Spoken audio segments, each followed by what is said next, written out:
Okay, in this problem, this is the problem on the analysis of non-concurrent force system. The question is determine the magnitude direction of the resultant force of a force system shown in figure and locate the resultant with respect to D point. We know that in the analysis of non-concurrent force system, along with the resultant, we'll calculate the distance of resultant with respect to certain point. So in this case, the question asked us to calculate the magnitude of the resultant, which is r value, direction of the resultant was theta value, or you can refer as the alpha value, then the d value. So these are the things we have to calculate. So when we see to the problem, there's a square of ABC D, which has three forces of okay, I have mentioned this is 6 kilonewton force is acting, this is 4 kilonewton force is acting, this is 5 kilonewton force is acting, and there's a moment of 8 kilonewton meter force is acting. Okay, so all the forces is denoted with some force magnitude, some values. So this force makes certain angle. They have given the slope. So such kind of slope is given, then we can calculate the angle for this. So this is 1 and this is 2, then theta will be equal to tan theta is equal to opposite by adjacent. So theta will be tan inverse of 1 by 2. So if I calculate, I will get theta as a 26.56. 26.56. So this is the angle with respect to horizontal, we'll get it. Okay, so this theta means this theta with respect to horizontal, which is 26.56. Okay, so we know that in the calculation of resultant, first we need to calculate the summation of fx, then summation of fy, then we calculate the r. Okay, so whereas in the equilibrium condition, equilibrium problem, or in module 2, we used to equate to the 0, but here the value will not be equate to 0, then we have to calculate the value. So if I calculate summation of fx, so see that how many horizontal forces are acting. So in this case, this makes certain angle, so we have to resolve the force in x component and the y component. If I resolve this force in x component, it will be 5 cos of 26.56, whereas this will be sine component, or the y component will be 26.56. Okay, these are the value that we'll get when we resolve the force. Now come to the summation of fx. How many forces are in horizontal direction? 1 and 2. So first force is your 4 kilonewton, which is moving right side, so positive 4. Then the second force is 5 cos 26.56, which is moving left side, so minus 5 cos of 26.56. If I calculate the value, 4 minus 26.56, so I'll get minus 0.472. Similarly, if I calculate the summation of fy, that is nothing but it is sum of all the vertical forces. The vertical forces are 1 and 2. So 6 kilonewton moving downwards, so minus 5 sine 26.56. So summation of fy will be equal to minus 8.235 will get it. Okay, so we'll get, these are the two values, summation of x and the summation of fy. Then we'll calculate the r by using the formula under root summation of fx square plus summation of fy square. If I calculate the r value by substituting the values, so minus 0.472 square minus 8.235 square, so r value I'll get as a 8.249 kilonewton. Okay, so this is the magnitude of the r. So then I have to calculate the angle for that. Angle can be calculated, we know the formula, theta is equal to tan inverse of summation of fy by summation of fx. So tan inverse of summation of phi is minus, we'll write only values.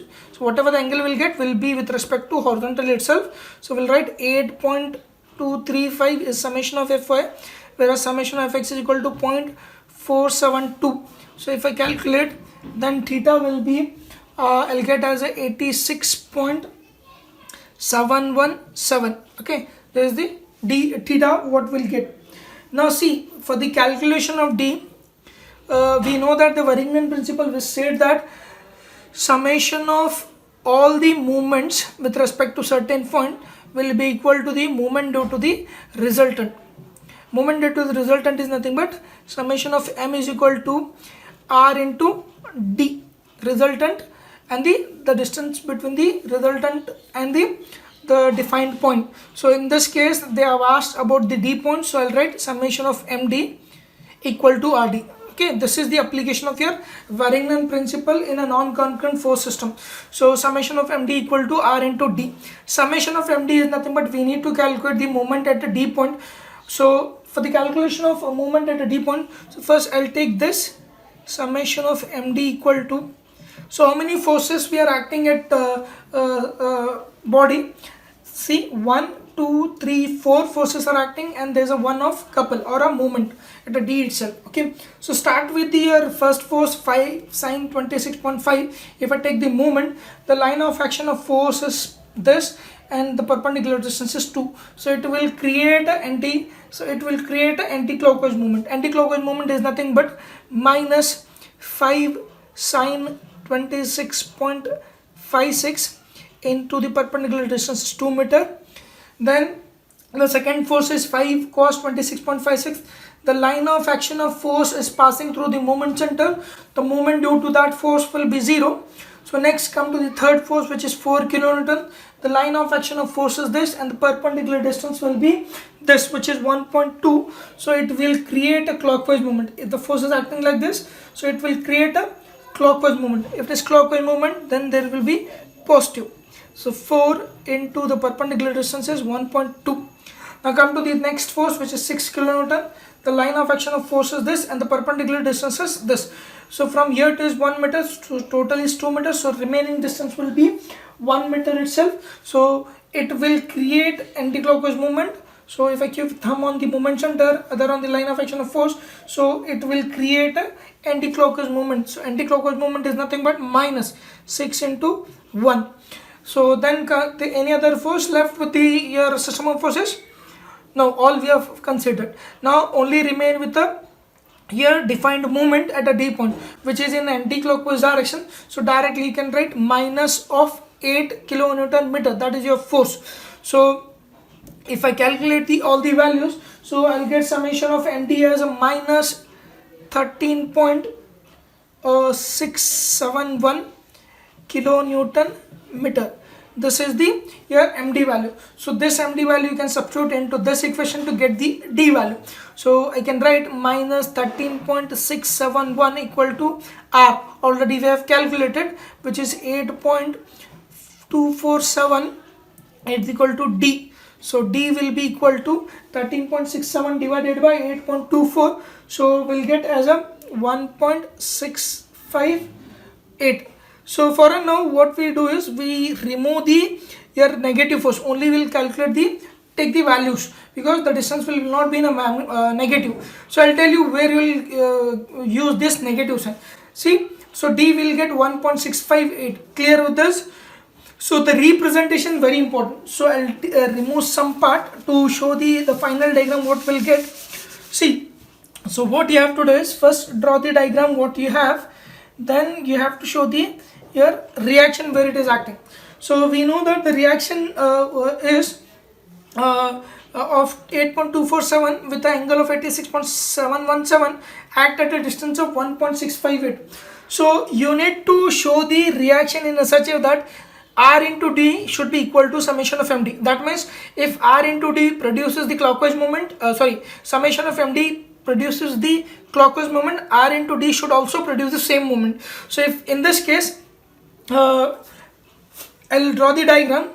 See, your reaction will be both are fx and the fy is minus. So the reaction direction will be somewhat like this. Either the reaction will be like this, or like this. It can be act at the your square or outside the square. So to check whether it is acting here or here, we have to do is just take this r and produce. So this is your r value and this is your d value. Okay, so if r into d produces the same moment what we are getting, so that is your anti-clockwise movement. So minus is nothing but anti-clockwise movement. So if you produce the same anti-clockwise movement, the direction is correct. If I take this, then this will produce an anti-clockwise movement. So r will be in this direction itself. If I consider this will produce a clockwise movement. But summation of MD what we are getting is a negative. So this will not be correct one. So the correct one is this. So it will be having the reaction like this with a distance of d. So this the reaction will produce angle of 86.717. I think